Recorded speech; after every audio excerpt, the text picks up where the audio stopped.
Makadiko muri Zimbabwe. It's another day, another project. Although zvaichitirwadze ichitibate moyo zvakanyanyisa, but tinozongoti chakakosha upenyu. Zvemari idzi tinotsvaga tichiwana dzimwe tichiita sei. So today tiri ku Warren Park padhuze nepamereki tine another project yatinayo iri kumashure kwangu yamuri kungoona iyo. Ndo yatavinga kuti timbosikoona titange kuidocumenta titange kuita progress yatiri kuti basa kuvanhu basa kuvaridzi varo. Zvamuri kungoona iyi yanga iri imba yanga yakapera everything iri complete, zvese zvava zvakapera, even mukatarisa even finish zvava zviri zvegold zvava zvakaiswa, everything zvava zvakapera zvava zviri panapa. But nekuda kwaSatani pakangofambawo Satani, munoziva kuti kune mhepo dzinoteera ropa dzinoteera dzinza dzatinogara chingotaura kuti let's pray. Ndo nyaya dzatinochitaura nezvadzo kuti kune zviri kuitika zviri kumashure kwedu zvatisingagoni kuona in physically, zvekuti unozongota suddenly wasangana nazvo then tozoti pakafamba Mwari. Sezvamuri kungoona kuti panapa tine musha uri panapa. Uyu musha wanga wakakwana zvese. Aya anga ari ndo masairini, ndo evideo intercom, ndo intercom yanga irimo. Paritori neintercom yaibuda mukati yekuti waingosvika uridza intercom gedhi rovhurwa nemagetsi wopinda mumba mako handizvo. Mukuru muri sese hatisuda kujambai, hatisuda kujambai, zvinofamba zvakanaka. Yeah, vanhu vanozobvunza mozova vanhu venyuka vanobvunza kuti kwavo ndevapi avo ndiani. Actually ava ndiona ndiwo muridzi wemba iri panapa, ndiwo muridzi weproperty yatauya kumbosikoona tichiona kuti zvakafamba sei, chii chakakonzera kuti imba itsve, ivo vachititsanangurirawo kuti zvakafamba sei. Boneti vanhu vanenge vachida kuziya ka vanhu vanotoshambudzika vaiti hazviko tisati tambonzwanzi dzimba dzinotsva ichisara iri pazero, unogona kutongomuka usina pekugara ane murona. So but chinhu chakanyanya kukosha chandinoda kusimbisa client ndechekuti mari tinotsvaga imwe, chatisingakwanise kutsvaga upenyu. Tiri panapa because of upenyu huripo, but dai kuri kuti upenyu husipo tingadai tisiri panapa. Boneti remember kuti mari izvezvi takutoplana towana kupi mari, towana kupi material, but dai kuri kuti pasina upenyu hapana humwe upenyu hwatingagone kuplana. So chinhu chakakosha even tingasangana netsaona, tingasangana nechii zvinorwadza zvinoita sei, chatinongotenda Mwari chinoita kuti tirambe tichinamata upenyu. So panapa inini ndine client yangu amba atichedza akati ndo zvandakasangana nazvo. In fact ndakapera usiku imba ichitsva, but handina kukwanisa kutora video, ndakabatikana zvisingaiti, ndakabatikana nemamiriro anga akaita imba nezvaya zvakaiswa furniture yanga iri mukati umo. Ndakabatikana kana kutora kana fota handakukwanisa, ndakarwadziwa zvisingaiti. Maybe client ndo ingangotaurire kuti zvakafamba sei, ini ndakatozongowana imba ndafonerwa kunzi imba iri kutsva. Sorry shamwari nedambudziko iri. Taurai zvenyu. Mungada kutsanangurira kuti chii chakaitika pakatsva sezvokutaura bosti vari kuti vakatozouya uri usiku, dzaiva kumanguvai? I think around 12 there. It was something like midnight. Around there angoti zvimwe zvacho hauzonyatsokuzowana nguva yekutarisa yekubatanidza ndizvo. Saka inyaya yekuti indakangopepuka paneniki, ndangopepuka ndichingotoona smoke ndichibva ndanobuda panze, zviro zvokuti ndasati ndanyatsoonao kuti moto wakakura zvakaita sei. Saka ndakanobuda panze ndine hope yekuti pamwe changokonektawo hosipipe ndodi serious kungoti ndongorowa nepipe, ndaingoona smoke kana asingaoni flame. So pandakazochinoti ndakonekta manje ndobva ndakazodzoka ndikaona kuti aiwa ayatova mawana hapana tipi, hazvisi zvepipe. Kuzotangawo kutsvaka namba since phone yangu yanga yatosara mukati, kwaizotanga kutsvaka namba dzefire brigade, kwakuzofona through mamafoni emaneighbors, ndokuya wakazoita fire brigade, but vakazokwanisa zvawo kumisawo moto kuti usaramba uchizopararirawo kuenda kune dzimwe dzimba. Manga muri vangani mumba paya zvakaitika? Pane mumwe mufana anga ari kuzasi ndiye akazobuda nepawindo saka takangozosangana papanzi. Saka umwe nomwe hakuna akamboziva kuti akabudawo sei, but iye ari kuti akabuda nepawindi. But inini ndakatobuda bhobho. Matomumanyani padho? Ayo, inini mangu mamusimbotorina kana even smoke, mamusimbona kana flame. But smoke ndo yanga yava almost everywhere. But zvinhu zvazvichiri kutooneka, even Niki, malights anga achakatobaka. Zvaiva zvokuti papasina kana kuti titi ngati fault papasina. Because malights anga akatobaka. Hapana kana kuhwaira kana kwamagetsi kwaiva kuripo, no. Malights anga akatobaka. But time yandakazonobuda ndichizodzoka, moto unofamba. Wangu wakuto It was smoke yanga yachizara manje. Smoke ndo yakatanga kunyanya kuramba ichiwedzera. Saka hatina kunyatsogona kuona kuti which is which. Alright, saka tiri papo imba iyi makaivaka rini? Mama ane makore mangani muri pano? I think about 2 years. 2 years. Yeah. Mungatipawo rough estimate yekuti imba iyi neproperty yanga irimo mukati, rough estimate mungati mari ingasvike kumamari, hatingangoti around, not iyo chaiyo. Of course hamuchatokwanisa kuibata. Zvenhingi manje ka. Bhozi takamboti kuvaka ka, then ndobva taizoti zvimwewo izvo kungozonaisa-naisawo izvizvo. Zvama muchiona izvo zvimanhingi zvegodi. I think hatogona kuisa zvokumachi. But property. Tatakaitawo zviya zvokumboshingawo ka, unochida kuitawo zvinhu zvoitawo. Saka property tatakambopindawo. Mama amboda. Saka we are looking at close to 100,000 plus. Handiti? Plus. Kuti imba yachona nemaproperties. It's 100 plus. It's 100 plus. Hey. Saka papa chinhu chatangosarira nacho sofa stand land. Tadzokera pastand paipai musati maningirina. Ndo price yatichakangobata iyi atiri kuti aiwa takwanisa kungorecover stand. But zvinowanikwa Mwari anenge ane chinangwa. Alright. So tapanapa ndopatasvika panapa. Chii chamakaonawo imimi semunhu akasangana nedambudziko iri?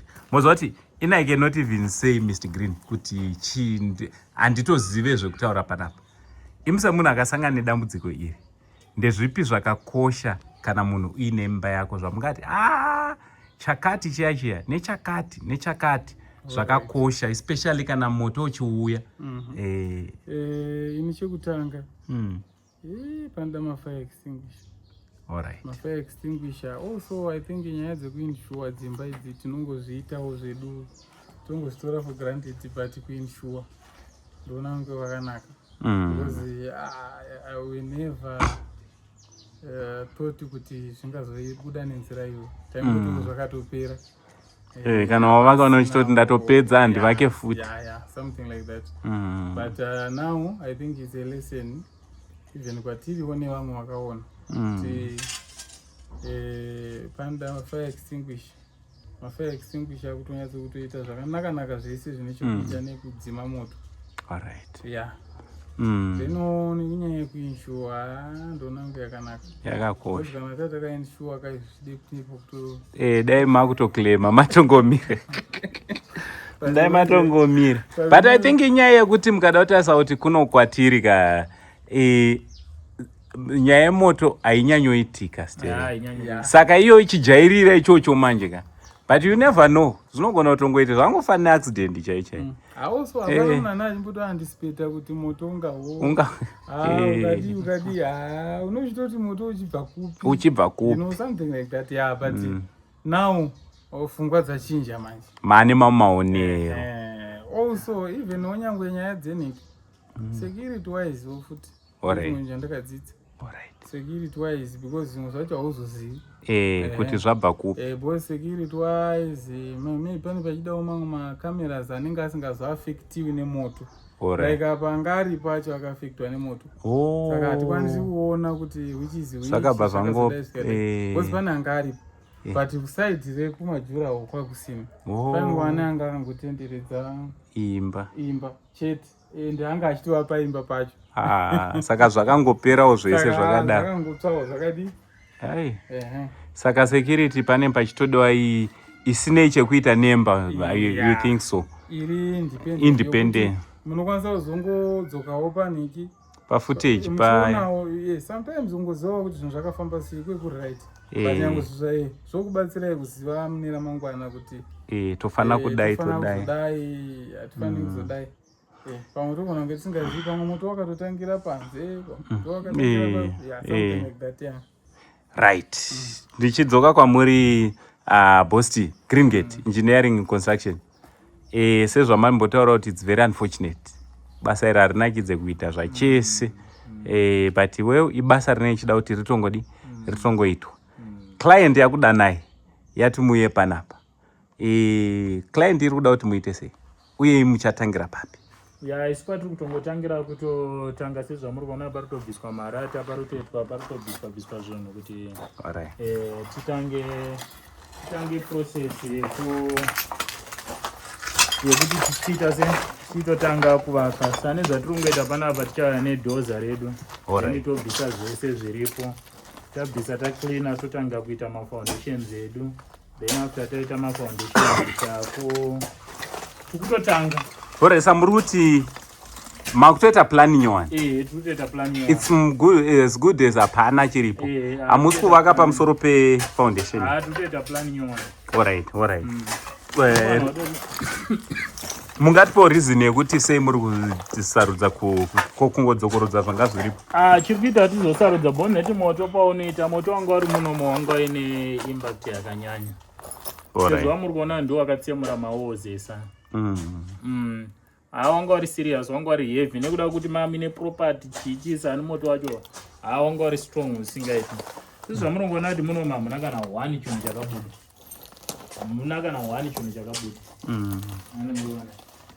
Sana I was thinking kuti tingoitanga imba yekutanga pazero, kutanga everything, start afresh.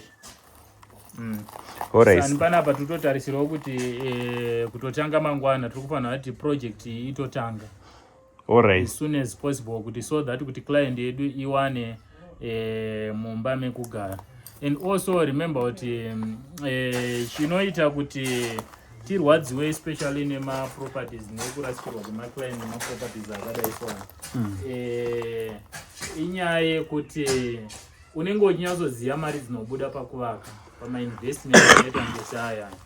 So zvinova zvono zvinobata moyo kuti isusu tiri kutokurudzira vanhu kuti no, vakai dzimba ndo investment yekuti haina problem for tomorrow, but munhu suddenly lomba asangana neproblem yakadai. So zvinova zvono zvinobata kuti isu sevavaki unogona kunge uchiita basa but unenge usinganyatsofari moyo mako kuti even mawiro ebasa aya haasiriwo, hatitarisire mawiro ebasa akadai so. Sa muri kutarisira kuti project inoi kuitira kuti at least muri panapa iwane pekugara, mutarisira kuti munenge mukaitanga zvamuri kutaura kuti makutotanga basa mangwana, muri kutarisira kuita nguva yakareba sei kana zvese zvikwanisiro zvikanzi zviripo? Ndinotarisira kuti zvikwanisiro zvikava zviripo panapa taachingotarisira kuti within 2 months imba inofanira kunge yadzoka zvainga iri. Within 2 months inofanira kudzoka imba zvainga iri within 2 months. Ndo zvatiri kutarisira panapa within 2 months, but zvakaita sekuvaka izvi, remember kuvaka mudziro nekurufa tinongoda 3 weeks. 3 weeks dzinoita topedza. Alright. Saka kune vamwe vane maprojects avari kuda kuitawo kunze uku, mungavakurudzire kuti kudii? Vese vane maproject kuti tipei isusu Greengate Engineering Construction, sezvamunongoziva kuti tisinoti basa kuvanhu, basa kuvaridzi varo. Tine tiri ngori nemi even mukuchema, mukusuwa, mukurwara, mukufara, tinobata nemi. Ndo zvakanakira Greengate. Greengate, remember maprojects anenge akaita saa ekuti tangosangana nemoto, tine zvimwe zvatinotocontributawo seGreengate kuti itsaona, hapana munhu anga akazvigadzirira. So tine ichitoti isuwo maprize edu anofanira kunge ari maprize ekuchemawo neclient, not kuti timbva tachaja zvekuti tiitire profit panapa. Alright.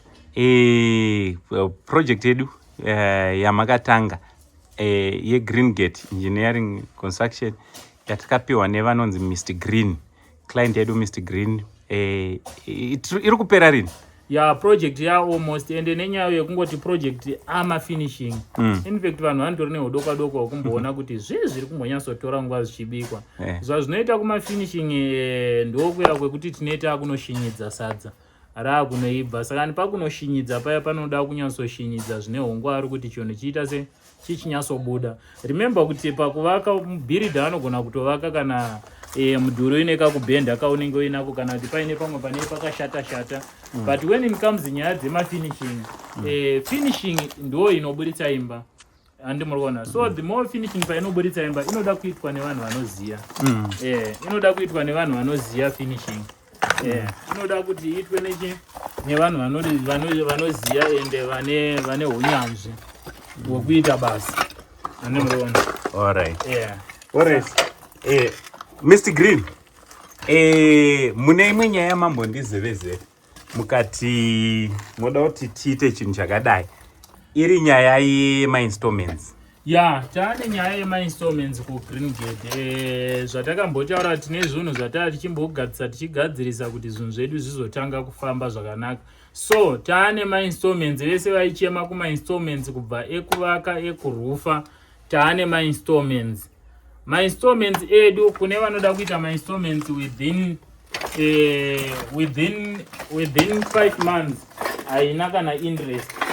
But kuti kana wakuita installments inoda 5 years or 3 years uchivaka inenge yakuzoederwa 2%. Saka ndikureva kuti kune vese varikuda kuvaka taane ma-installments. Paibasa taane ma-installments. Taakukwanisa kukuitira ine ma-installments. Saka nevese vanga vaichemera nyaya dzema-installments kuti handine project yangu chichi inoda kurana. Inge chiri kutoshanda. Vambachema vaya kuti mari dzedu Mr. Green mari dzamunotichaja hadzikwana, hatikwanise kungoitika 1. So chiuya togara pasi tonyorerana pasi tonzwa kuti installments yenyu munokwanisa kutiti mari every month. Kusvika tapedza then mangopedza tomba tanoita basa. And also tine nyaya yema-roofing material. Vese vangoita marufu taakutambira kanzatu.